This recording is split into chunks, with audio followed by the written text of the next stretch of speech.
जुल्म रहे और अमन भी हो, क्या मुमकिन है? तुम ही कहो।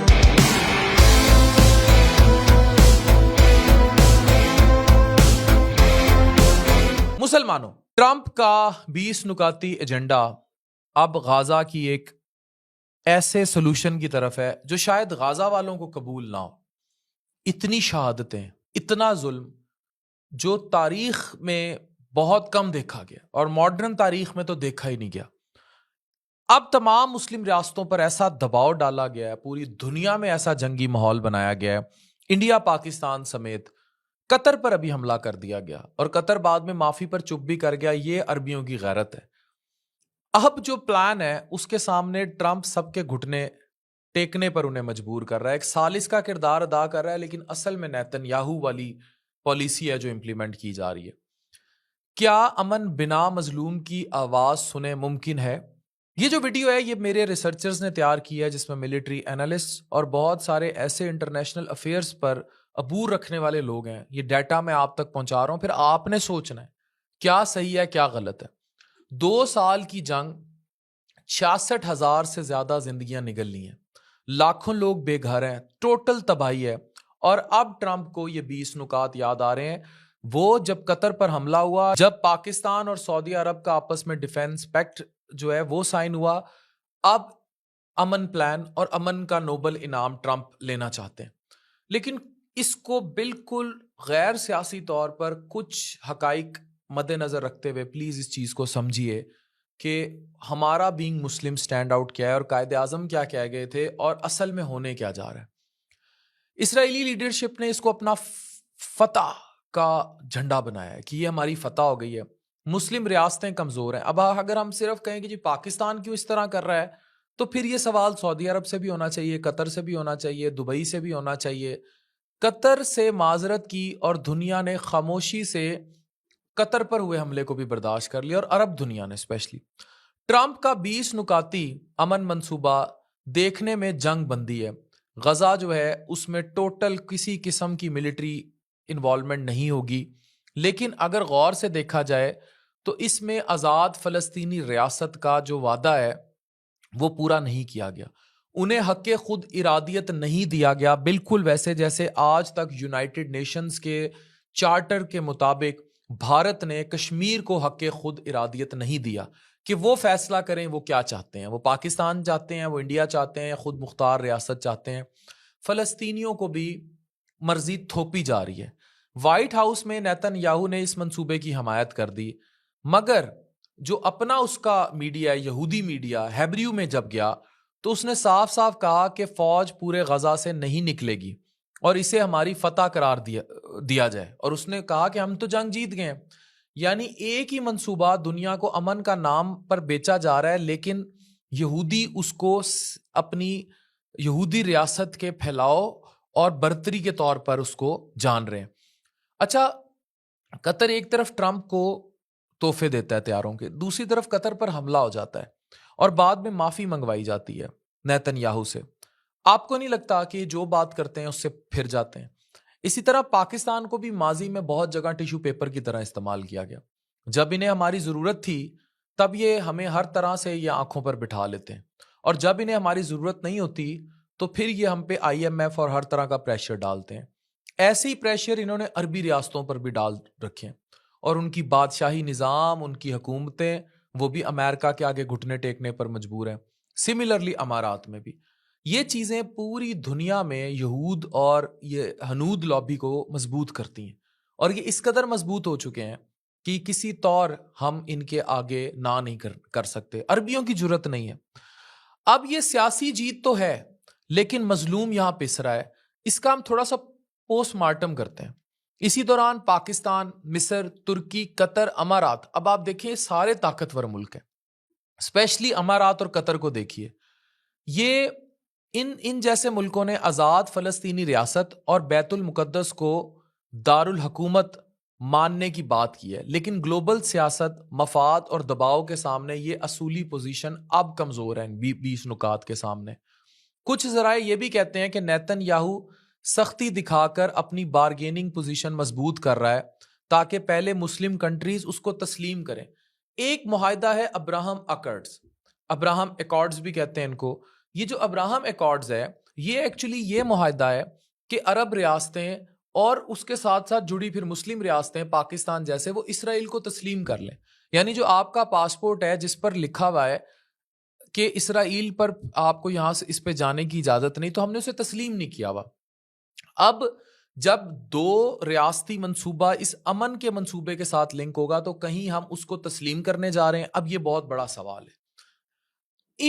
ये जो 20 नुकाती एजेंडा है ट्रंप का, इसमें ऐसी कोई चीज बराह रास्त नहीं मिलती। लेकिन अगर इनडायरेक्टली देखा जाए तो ट्रंप सबको दबाव में लाकर फलस्तीनी रियासत पर जुल्म करके मजबूर कर रहा है कि वो फलस्तीनी रियासत तब मानी जाएगी अगर इसराइल को भी तुम मान लो।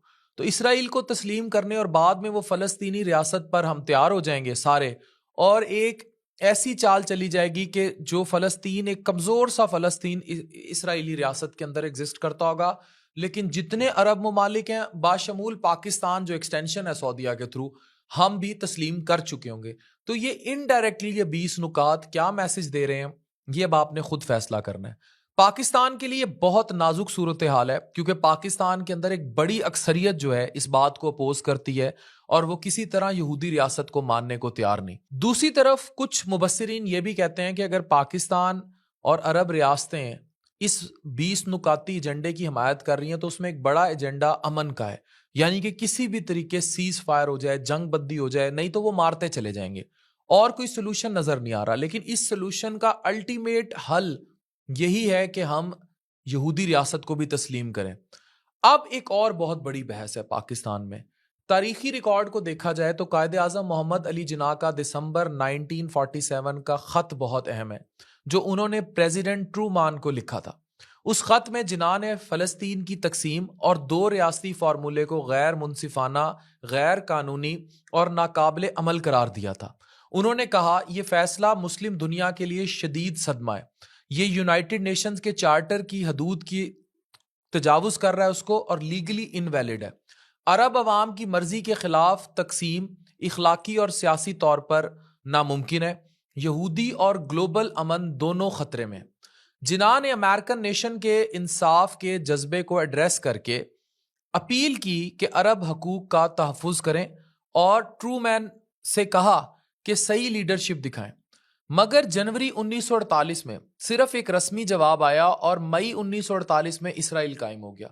ये कॉन्टेक्स्ट आज भी सवाल उठाता है कि अगर कायद 77 साल पहले इसे गैर मुनसिफाना और गैर कानूनी कह गए, कहीं हम सऊदी अरब, कतर और दीगर अरब रियासतों के और पूरी दुनिया के दबाव में आके और अपनी गिरती हुई इकोनॉमी के दबाव में आकर उसके 20 नुकाती फॉर्मूले को बिना सोचे समझे और यहूद की चाल को समझे बगैर कहीं इंप्लीमेंट तो करने नहीं जा रहे। ये फैसला अब अवाम आपको भी करना है। आप ये देखें कि एक तरफ अगर कतरी झुक गए, सऊदी अरब झुक गया, अमारात झुक गया, मिस्र झुक गया, तो कहीं पाकिस्तान की पोजीशन इतनी वीक है, और जो बज़ारन डेफिनेटली एक इतना बड़ा दुश्मन इंडिया का होते हुए पाकिस्तान ने बड़ी हिम्मत दिखाई, मोदी की टोटल टेरर नैरेटिव को किल किया, जिसमें वो पाकिस्तान के ऊपर दहशतगर्दी का लेबल लगाने चला था। तो कहीं इंडिया भी डायरेक्टली नहीं तो इनडायरेक्टली हमें मजीद प्रेशराइज करने के लिए तो नहीं इस्तेमाल हुआ। कहीं ये सब यहूदियों और हिंदुओं और ट्रंप, ये जितनी भी लॉबी है, कहीं ये इनकी चाल तो नहीं थी। ये बहुत सारे सवाल हैं जिनके जवाब मेरे पास भी नहीं, आपने भी सोचने हैं।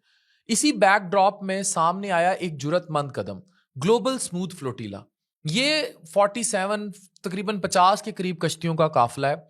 अब इनको डबोने की बात की जा रही है, और इसमें मैं पहले भी बता चुका हूं कि हमें इसको सपोर्ट करना है। इटली ने जहाज भेजे थे, बाद में वो भी वापस होने की बात हो रही है कि जैसे ही खतरे में डालेंगे।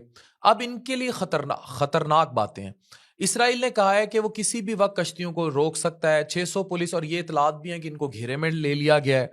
600 पुलिस और नेवी के स्पेशल यूनिट्स अलर्ट हैं, हॉस्पिटल हाई अलर्ट हैं, और अशदूद पोर्ट पर यह प्लान है कि इन शिरका को गिरफ्तार करके लाया जाएगा, फिर यहाँ जेल में होंगे या डिपोर्ट कर दिया जाएगा। कुछ रिपोर्ट्स में यह तक कहा गया है कि कुछ खास जो कश्तियां हैं जो उनको आइडेंटिफाई किया गया और उनको डबोया जाएगा, ताकि ये इबरत बना दिया जाए और दोबारा ना आए। पाकिस्तान से सेनेटर मुश्ताक इसकी नुमाइंदगी कर रहे हैं। ये वीडियोस में वो मोबाइल भी फेंकते नजर आते हैं जिनको जैम किया गया। गजा का मंजर अब तकलीफ दे है। सिर्फ पिछले 2 सालों में 66,000 तो रिपोर्टेड हैं, ये लाख से ऊपर फलस्तीनी, जिनमें बच्चे औरतों की बहुत ज्यादा तादाद है। एक एक बम से बच्चा मारा गया है। जेलों में इतने मजालिम हो रहे हैं। इन्होंने बहुत जुल्म किया। इसराइल कहता है ये दहशत गर्दों के खिलाफ ऑपरेशन है, मगर असल में ये कोलेक्टिव पनिशमेंट है जो इंसानियत की खुली खिलाफ वर्जी है। ऐसे वक्त में ट्रंप का ये जो फॉर्मूला है, ये अगर एक टेम्परेरी सीज फायर हुआ और इसमें बिना सोचे समझे तमाम रियासतों ने, मुस्लिम रियासतों ने इसराइल को तस्लीम कर लिया इनडायरेक्टली, तो ये बहुत बड़ा धोखा होगा अरब ममालिक के साथ भी और पाकिस्तान के साथ भी। अब फैसला सामने है कि कहीं 20 नुकाती एजेंडे में डायरेक्टली तो इसराइल को तस्लीम करने के लिए प्रेशराइज नहीं किया जा रहा, या डायरेक्टली तो अब्राहम अकॉर्ड्स की बात नहीं है, लेकिन इनडायरेक्टली ऐसा प्रेशर जरूर मौजूद है और इंटरनेशनल दबाव है कि हम सब झुक जाएं और अपनी तारीख और असूलों पर समझौता कर लें। दूसरा रास्ता यह है कि हम स्टैंड आउट ले लें, लेकिन अगर हम स्टैंड आउट लेते हैं तो हमने जिनके साथ स्टैंड आउट लेना है, कतर, अरब अमारात, सऊदी अरब, वो सब क्या कर रहे हैं। ग्लोबल स्मूथ फ्लोटीला किसी अरब ममालिक की ये औकात नहीं है कि वो ये स्मूथ फ्लोटीला का काफिला जो कि इमदाद लेके जा रहा है, जो निहत्ते हैं, उन्हीं को वहां तक पहुंचा दे।